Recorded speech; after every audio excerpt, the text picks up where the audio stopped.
নমস্কার দর্শক বন্ধুরা, বিয়ন্ড স্পোর্টসে স্বাগত। আর একটা ট্রান্সফার জনিত ভিডিও নিয়ে আপনাদের সামনে চলে এসেছি এবং বুঝতেই পারছেন কাকে নিয়ে কথা বলবো, যাকে নিয়ে আজকে হয়তো সোশ্যাল মিডিয়ায় শোরগোল পড়ে গেছে।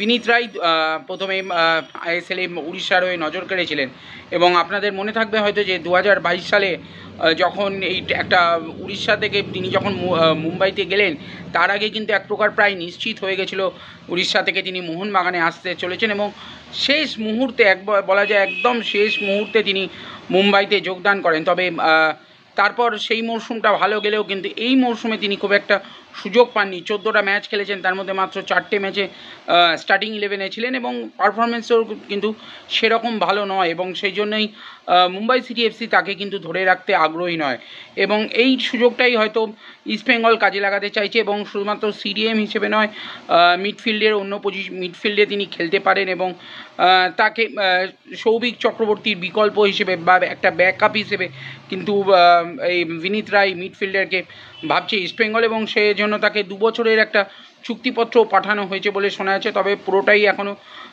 সবে মাত্র কথাবার্তা শুরু হয়েছে এবং চুক্তিপত্র পাঠানো হলেই যে সাইন হয়ে গেছে এমনটা ভাবার কোনো কারণ নেই। তবে বিনীত রায়কে পেতে অনেকটাই আগ্রহী ইস্টবেঙ্গল, এটুকুনি নিশ্চিত করেই বলা যায়। এরপর বাকিটা কী হয় সেদিকে তো অবশ্যই নজর থাকবে আমাদের এবং ভিডিওটা ভালো লাগলে অবশ্যই বিয়ন্ড স্পোর্টসকে লাইক, শেয়ার এবং সাবস্ক্রাইব করবেন।